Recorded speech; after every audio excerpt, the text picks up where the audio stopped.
everyone. Welcome to Empowering Exceptional Minds, the podcast diving into neurodiversity through real conversations with parents, individuals, and professionals on challenges, strengths, and unique experiences. I'm your host, Maayan Glaser-Koren, an educational therapist, ADHD educator, and ASD specialist. At Educational Therapy LLC, my private practice, we support kids and adults with executive function and learning differences toward confidence and independence. This podcast is a collaboration with Wiz Therapy, connecting individuals to providers and streamlining services for neurodiverse communities. Our goal is to share strategies, stories, and insights to empower families, educators, and professionals. Before we begin, a quick disclaimer. The views and opinions expressed by our guests are their own and do not necessarily reflect those of this podcast or Wiz Therapy. The conversations here are for information and empowerment, not a substitute for professional or medical advice. And most importantly, if you are experiencing a mental health emergency, please dial 911 immediately, or you can text 741-741 to reach the crisis text line in the US for support.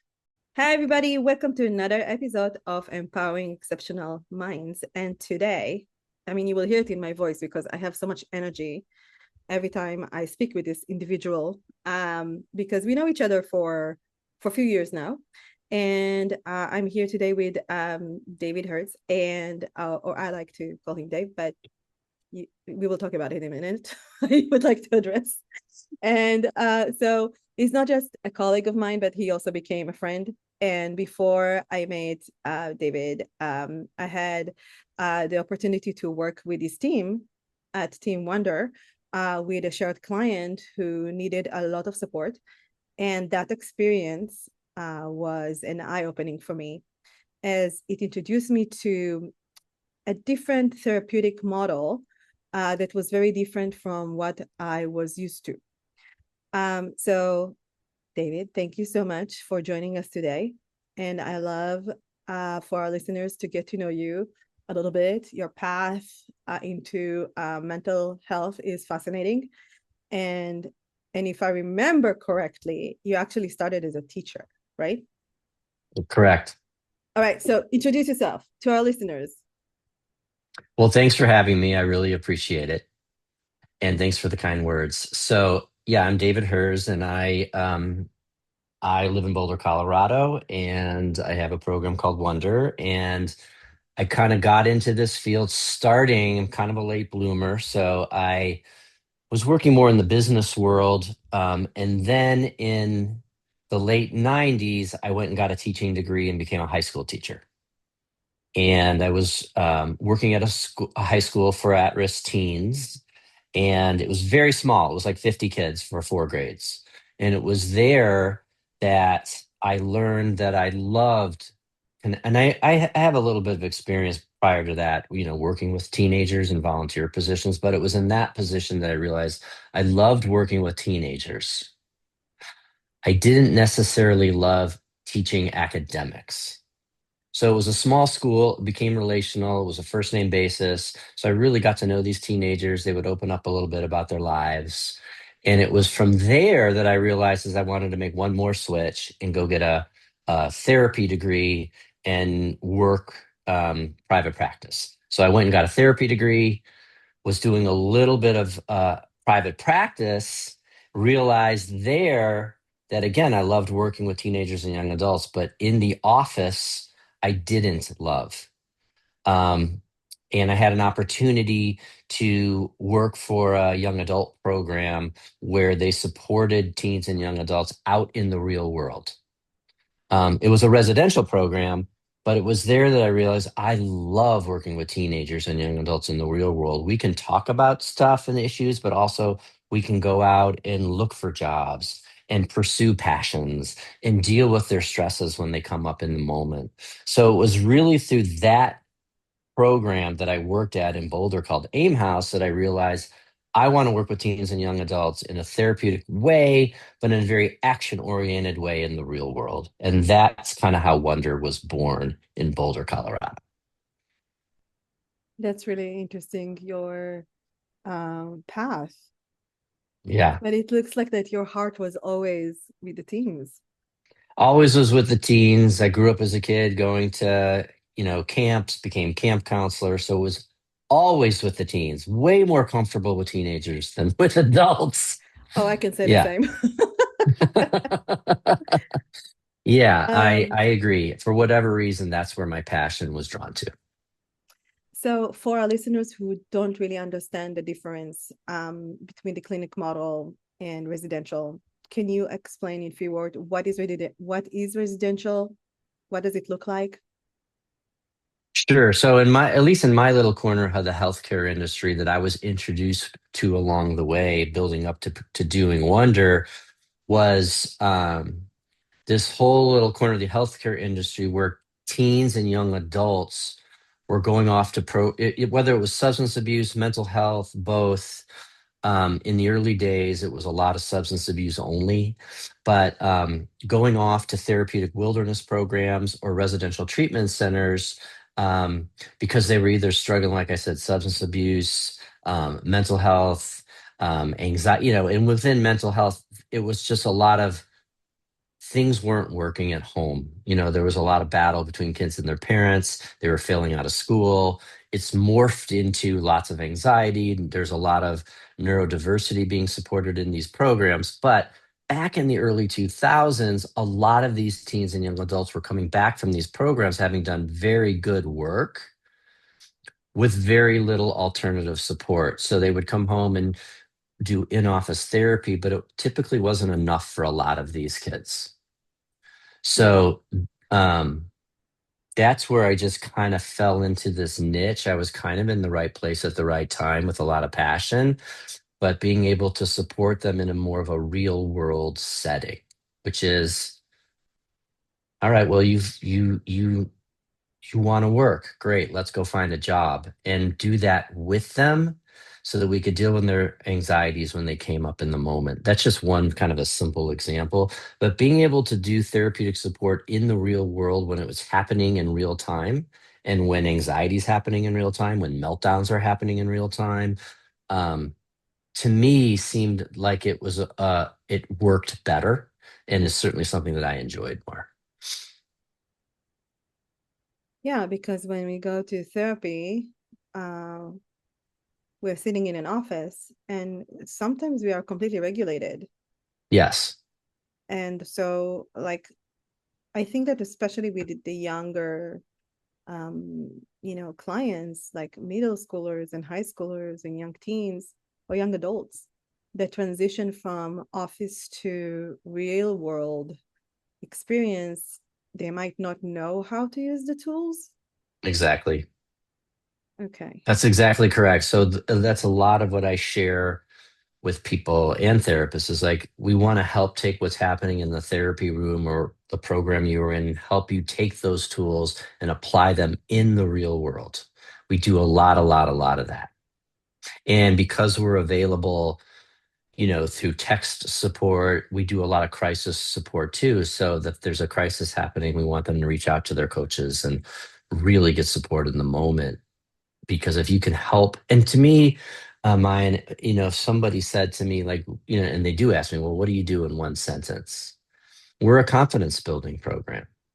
So if we can help teens and young adults take what they've learned in the therapy room and apply it in the real world where it builds confidence, confidence just builds on top of more confidence, more confidence. And then teens and young adults are like, I want to do more. I want to go back to college. I want to go study this. Great, let's go help you take those steps. So it's all about really at its simplest form, how do we build confidence in teens and young adults? And we have to help them get successes. So if they can't do that just in the therapy room, because they can't take what's being learned there into the real world, that's a good place for us to offer this kind of real world support. Some teens and young adults can take what they've learned in therapy and apply it. Mhm. Others kind of need a side by side approach. So that's where we kind of come in. And I love that. So the side by side approach, I'm just thinking, in my brain right now. That will be for those who have severe trauma, right? Or complicated trauma. what we call complicated post-trauma, PTSD. Yes. And I'm also thinking about our autistic population. Yes. So do you have a lot of this type of clients? A ton. And again, we probably had them in 2000 when I started and we didn't know it, Yeah. but it's become, I think it's become wonderful. I've worn every hat in the company. I do a lot of admissions now. So I'm talking to a lot of parents who, like I'm talking to one right now in New York City who has a 17-year-old high functioning ASD kiddo who just got diagnosed. And yes, we support a lot of high functioning ASD or level one um, spectrum. So a lot of that. And I think the model fits well for that, as long as our coaches can create trusting relationship. And sometimes with autistic kids, it takes a little longer, but we can definitely get it as long as we're patient and keep showing up. It will also take longer for those who went through a lot of trauma. Absolutely. 100%. We're going to be tested. Yeah. Yeah. Yeah. Yeah. But Yeah. it work. Yeah. It can work really well for autistic kids. We have a lot in our program right now. So that's an option, Yes. especially. So some of, high schoolers might have challenges with thriving, right? Maybe failure Hmm. to thrive. When I say failure to thrive, it can be also school refusal. It can be Yep. challenges with, like you said, finding a job, like feeling stuck, being scared, leaving the house or leaving your safe space, your environment. So how does it look? Can you give like an example about how to support kids in this type of scenarios? Yeah. So we get a lot of school refusal for sure in those scenarios. And I think, again, the key is we have to kind of let the parents know it's going to be a little bit of a slower process. Like this isn't going to happen overnight because we have to build relationship. And these kind of teens and young adults are going to be real guarded. Because I think school refusal and trauma lots of times go hand in hand. There's a For reason they don't sure. want to go back to school.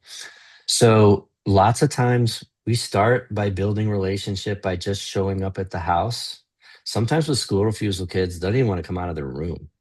Mhm. Sometimes they don't even want so we might just be, and this is a true story, with some of those kids, we've showed up at the house as a coach. And if the kid didn't want to come out of the room, we're texting, sitting outside the door, just kind of like passing notes.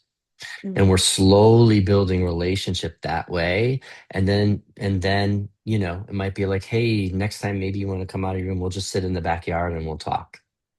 So we really have to not push an agenda, and we really have to slowly build relationship and trust.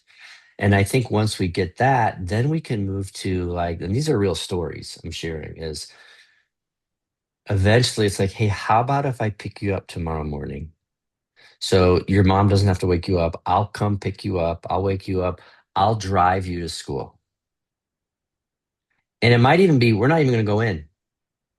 We're just going to watch, and eventually you go in. Eventually, like, I'll be there when you come out. And if you get dysregulated while you're there, text me. So it's this slow building. And I think one of the keys for a lot of teenagers is there is part of this hardwiredness, and parents tell me all the time, I'm just bugging them because I'm the parent. They don't want to hear it from me. Mhm. And I believe in that. Like, Yeah. so someone else needs to step in who on one level's cool and the kids can like and trust, but as also has a lot of training. So we can kind of take the parents out of that role. And I think parents are willing to let that happen as long as it's someone who can help. So that's what we do. And then eventually they're going back to school. Yeah. I see that too also in my world. I see a lot of like challenges that, we have in the family system. Hmm. And when you work with a population that is neurodiverse and there is trauma, we also need to understand the family system, the culture, Yes. And Yes. looking at it of like a holistic approach. Definitely, this is not one size fits all. And many times, the regular modality that we know in the therapy world, like if it's CBT, cognitive behavioral therapy, um, might not work for this person. So knowing Right. somebody who knows different styles of therapeutic methodologies Right. is important. I agree 100%. And we're really always trying to, because I will get parents that will ask them, well, do you have, you know, someone who's specifically trained in this to help my son? And I'll say, sometimes I'll just have to say no, but we don't have any currently. But, we're always trying to get our clinicians doing trainings, that we provide to meet the needs of the kids. Do you see a lot of co-occurrence with ADHD and OCD or autism and OCD? Ton, a ton. More so the neurodiverse and the ADHD seems to go hand in hand, and certainly with OCD as well. Not as much, but a lot. Those three seem to really hang out a lot together. I was Yeah. just like thinking about it because my colleague and I we were like talking a lot about OCD, and sometimes it's really difficult to tease out what is really going on. Is it the Hmm. ADHD? Is the OCD? Right? Is it Right. both? Right. And sometimes if you're adding to this pathological demand avoidance, it's Right. getting even more complicated. Very. Um, so for uh, and I understand not everybody can afford services, and I say it all the time in the podcast, and that's why we are meeting here, so parents will know what they can do, who they can reach out to, right? And letting to the parents out there that you're not alone and reach out for help. um so speaking about the family system, Hmm. what role do families play in the therapeutic process at Wonder? So you told me you come to the house. You're taking the parent from, not from the equation, but you're taking the parent out of then, like we say, nagging quotes Right. in parentheses. Um, so how does it look for you at Wonder? Well, with the family work, it's typically once a month, but can be as needed. But both coaches will show up and do the family work together. Typically, the parent coach will run that meeting, and the coach for the kid is really there to support the kid. And we kind of took that from kids in the past, saying to us, I'll go to a group therapy with my parents, but there's one therapist in the room, and lots of kids will say, I feel ganged up on. Whether that's true or not, they feel ganged up on, Yeah. you know? Um, so there's a coach, their coach is just there for them. Let the parent coach run the meeting, and the kid has their coach to support them at any point and can interject and also can call a timeout. So sometimes family sessions can get a little heated, and that's fine because we have two coaches in the room. But sometimes the coach for the kid will be like, hey, we're going to take a 20-minute break. We're going to go outside, get some fresh air, and help the kid get regulated and come back into the room. So lots of times that's what that coach is there for.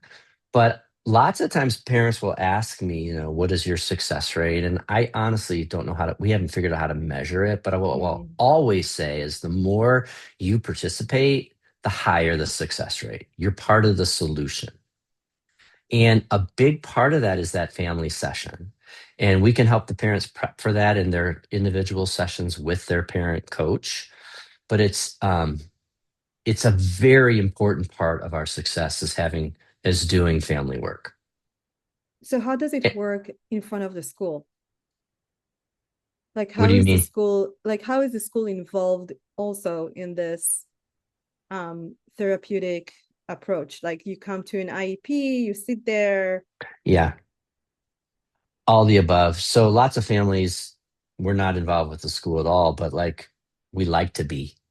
So, like when we work with you, mine's great because you typically you want us to be involved in the school. We're more than happy. So the coach for the kid would come to any IOP meeting that we're being asked to come. We will show up. And hopefully we can develop some relationships with the people that need to have relationships with in the school so that we can be collaborative. We're real big on collaboration And people that work in the schools are busy. But the more we can kind of build relationship with them so that we can all be collaborative and support what's going on, the better. So hopefully we can do that. And we do have some good relationships in the schools. Yeah, I noticed that too. If if the child is just being sent for, okay, there is the remediation piece in my case, right?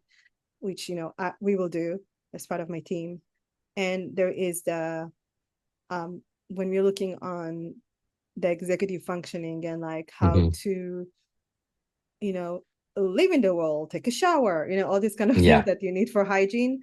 We Yeah. will um like this week I was texting a parent and telling them, okay, we worked on a goal, we worked on a habit that we're trying to build, and I will need you not to nag, but to prompt or maybe gamify and see how this child is doing, and then we'll come back and talk. So this kind of, you have to have the parents involved.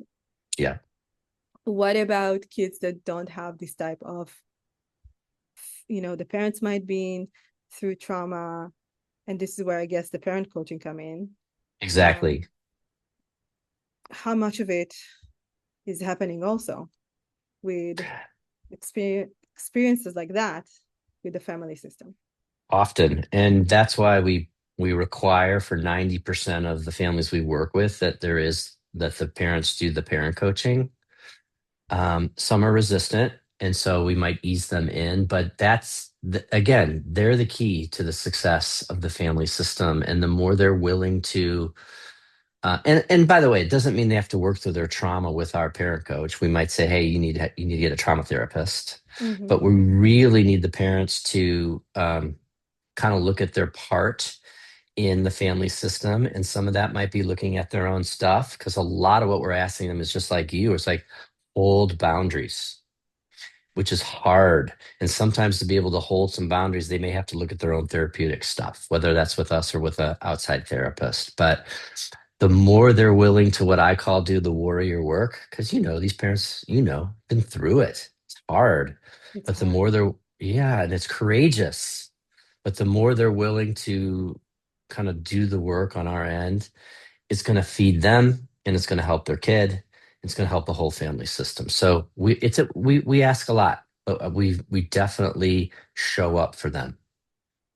Yeah, it's hard and it's frustrating, and Oh, lots of tears, and yeah, yeah, we get lots it. of tears. We completely get it. And Yeah. again, you're not alone. It's finding the Yes. right support. That's the most important thing.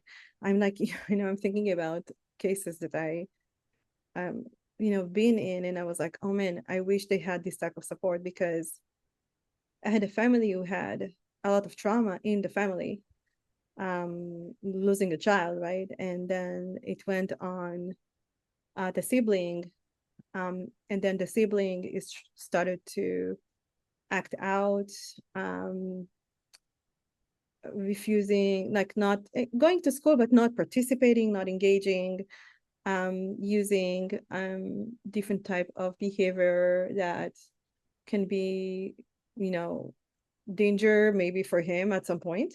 So I'm like, if this family had a support to kind of work through their trauma and see how it reflects on the child. Yeah. And that's hard because sometimes the us as adults, we don't understand that our own trauma is feeding, because we are reacting and we Yeah. are not dealing with our challenges, with what we've been through, because it's hard to deal with trauma. It's a lot of Yeah. like personal work, and it's very uncomfortable, and it needs to be okay with feeling uncomfortable.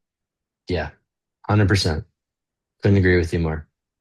And I think our role in that is that as a parent coach, whether we're working with the trauma directly or they're working with another therapist, we need to show up for parents like we show up for the kids, which is you call me when you're dysregulated, you call me when you're having a crisis, you call me when you're having a tough moment, and we're going to support you.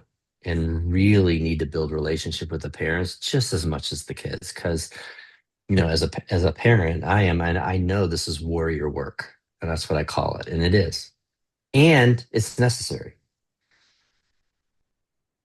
So when do you feel like, okay, we need to take a little bit of break, you know, so the parent can regulate, from Hmm. the warrior work, because also Hmm. warriors, they need to rest.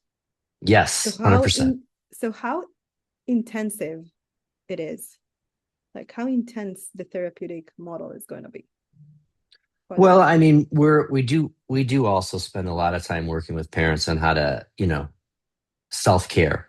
Yeah, We make sure, and a lot of parents just, it's even hard for them to hear it. Like, I can't rest, I can't relax until my kid's okay. I hear that a Right. lot.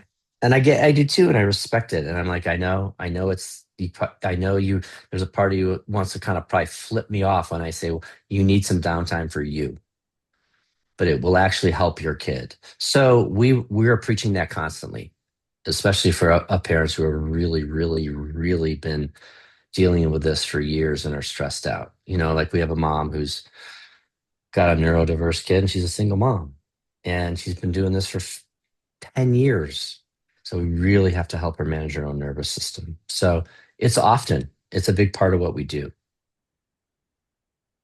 Yeah, I did an episode with Lori about nervous system and polyvagal Hmm. lens, because and you know me from a few years, so you know that I'm a big fan of that nervous system regulation from bottom up approach, especially when we talk about neurodiversity, and many times the parent is neurodiverse too. Hmm. So also understanding, your own, like you said, nervous system, so you can regulate and be Hmm. there for your child. And when we say self-care, everybody thinking, like, most of the time I people think, oh, bubble, I don't have time to do a bubble bath. I'm like, no, you don't have to do a I bubble know. bath. I know. I know. Do whatever Or feels go good for you. at anything. And we also tell parents, and you don't have to do this perfectly. It's going to take, No. this actually isn't easy. Even if it's like going for a half-hour walk every other day, and same with when we give parents some some tools of how to respond to their kid when they're having a meltdown. We say, if you can get this once, the next 10 times you try it, that's fantastic. Right? And it is. Yeah, I mean, this is changing a pattern and holding a line with love. And it is not easy. And you're not going to do it perfectly. And if you can do it once in the next 10 tries, huge success, because we're going to just keep building on that. We had a kid in Los Altos, and the mom, she just, he wore her down. So she would give in all the time. He just wore her down. He was tenacious. He was a high school kid. And the goal was, I can't remember why, but the goal was if he didn't do something, I don't know what it was, he wouldn't get the car that day, his car. And she took the keys. And I said, I'm available for you in that. So if you do it and you need me. And she called me up and she was in her room and she locked the door. He wasn't violent, but he was just doing his yelling and like, I need mm, my keys. I'm not going to be able to go to. And I just said, I said, I need you to walk out of there. It's like, where would you want to be right now? I'd like to be at the mall. I'd like to shop for a little bit. That would have calmed me down. Like, walk right on out, walk right by him, tell him you love him, and get in the car. And she called me a half hour later. He's like, I'm at the mall. I did it. And then this was the cool part because he came in that night because she held the line. And the longer you haven't held the line for years, when you finally do, they're not going to react well. mhm. Because so he came in that night though, and he apologized, and it was awesome. So that for mom was like, okay, if I do this, it can be a good result for both of us, as opposed to worst case. And it took her a long time to do that because he wore her down many times before that, but she did it. And so that's what we're trying to do with parents. It's just keep showing up, no judgment on them, and supporting, and eventually they can do it too. They just need support. Absolutely. Yeah. Dave, unfortunately, we need to finish up the podcast. Okay, What are my well, your what are your takeaways? What do you want parents to take away from this conversation? I just want them to know no matter what they're going through with their teens or young adults, There's a way through, and it may not feel like it, but if you find the appropriate supports, there's a way through, and there's more and more and more supports out there that can help you. So I just say, not that I have to say it, because parents are hardwired. They're never going to give up on their kids. And I love that. And just don't give up. Yeah, we love them, even when they drive us Yes, nuts. of course. And they know which button to push. They know us so well. They're experts. Yes. Yeah. Even when they shout, I hate you, Yeah. um, we can just say, okay, I still love Hmm. you. I know. And it's not easy, but it can be done. No, no, it's not easy. And thank you, Mayan. I appreciate you so much. And I agree. You're a colleague that's turned into a friend, and I appreciate your time and love what you do. Thank you. For our listeners, subscribe, follow us on YouTube, subscribe to the channel, help us grow so we can get more help out there free for listeners that might don't have an access. Because like we are not just in the US, we are broadcasting to the whole wide world. So to the parents out there, you got this. Believe in yourself. You can do this. Thank you so much for listening to the Empowering Exceptional Minds podcast. For more inspiring conversations and neurodiversity affirming content, be sure to subscribe and follow us on YouTube, Apple Podcast, and Spotify. If you have questions, ideas for future episodes, or if you'd like to share your story as a guest, please reach out. We'd love to connect with you. Email us at edutherapyca@gmail.com or find us at Educational Therapy LLC. Thanks again for spending this time with us. Take care, and we'll see you again next time on Empowering Exceptional Minds.